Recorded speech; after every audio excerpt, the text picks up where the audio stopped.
Muñoz Marín me pidió que yo lo acompañara para mostrarle las edificaciones históricas y yo pues francamente aproveché la oportunidad para mostrarle dramáticamente al senador el estado en que éstas estaban en manos del ejército norteamericano.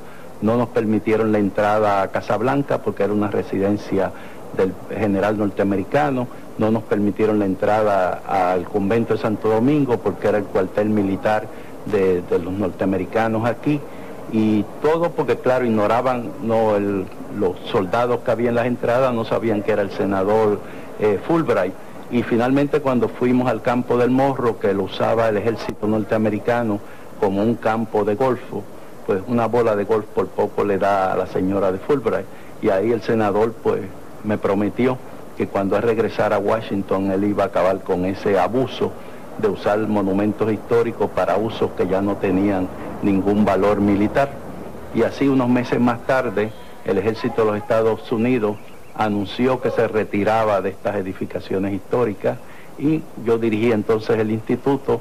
Entramos seguida en la restauración de ellas, como Casablanca, el área del Morro, se demolió el club de oficiales del ejército que destruía todo el concepto arquitectónico.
San Juan es un importante centro cultural y esto en gran parte lo motivaba que las obras de restauración que hacía el instituto, cuando nos veíamos obligados a adquirir algún edificio porque estaba a punto de caerse y teníamos que quitárselo a los propietarios, esos edificios se fueron convirtiendo en pequeños museos monotemáticos donde se presentaban diversos temas sobre la historia y la cultura de San Juan, y así se fueron en San Juan haciendo pequeños museos sobre temas como la vida familiar puertorriqueña, los santos, la imaginería popular nuestra, las artesanías, la Casa del Libro, varios museos que han enriquecido la vida cultural en San Juan, y también surgieron inmediatamente galerías, librerías, centros de estudio, como este Centro de Estudios Avanzados que se hizo aquí en el antiguo seminario, que es uno de los edificios más bellos del viejo San Juan.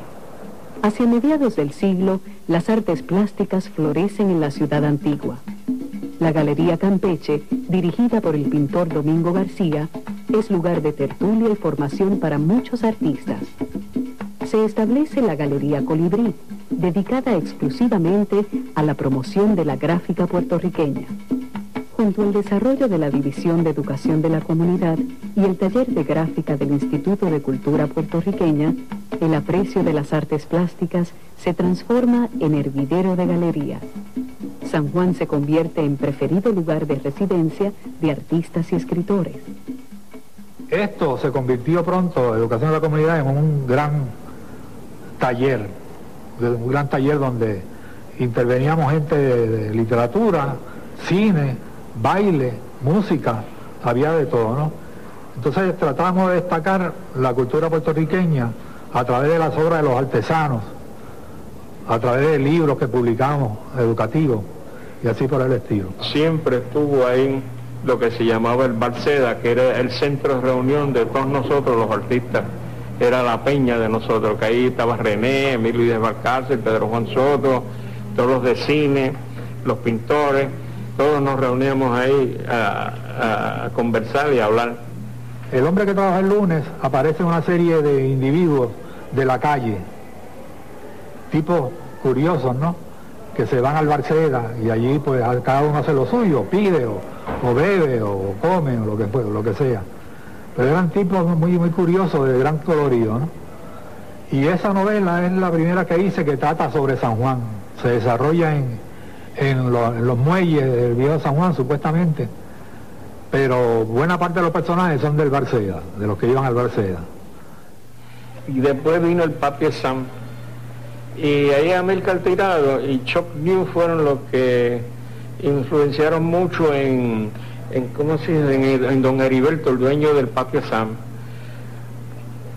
Porque eso se llama Patio Sam porque estaba en el morro, estaban los soldados, y los soldados venían, y lo que tenía don Heriberto era un kiosquito allí donde vendía una cervecita y unos traguitos, ¿eh?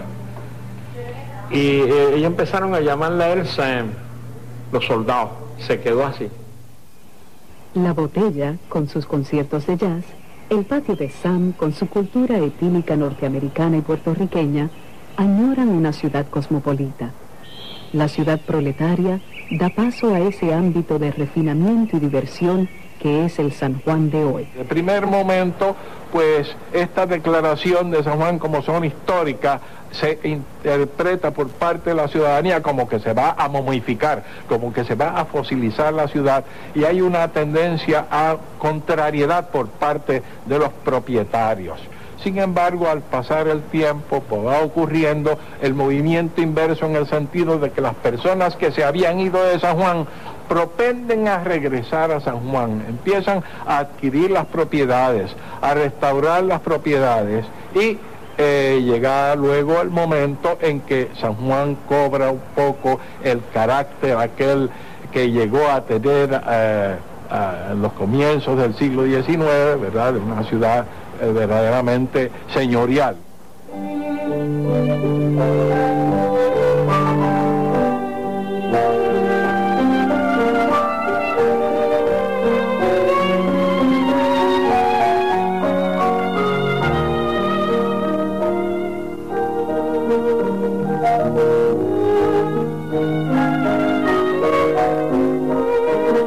A partir de los años 60, y comenzada la restauración promovida por el Instituto de Cultura Puertorriqueña, amparándose en la creación de la zona histórica, la ciudad vuelve a adquirir su antiguo señorío, esta vez sin resolver del todo los problemas del hacinamiento. San Juan se convierte en uno de los sectores preferidos por la clase pudiente del país.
Pero la ciudad antigua también contiene otra vida.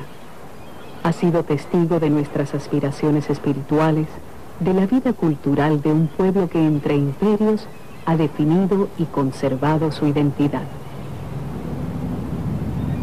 Es así que la ciudad del cambio sueña con la otra, la histórica, la de la permanencia, y esta con aquella, siendo jamás la monumentalidad y la memoria impedimentos para que San Juan continúe ofreciéndonos hoy, a finales de siglo y de milenio, una ciudad viva, un espacio de convivencia y nobles aspiraciones.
Que destruía todo el concepto arquitectónico.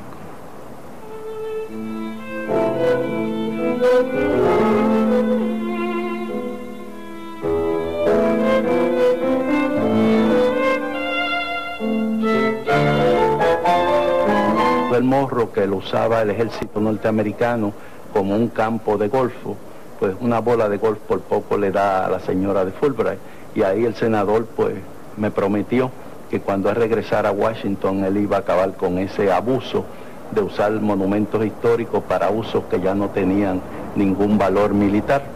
Y así unos meses más tarde el ejército de los Estados Unidos anunció que se retiraba de estas edificaciones históricas y yo dirigí entonces el instituto.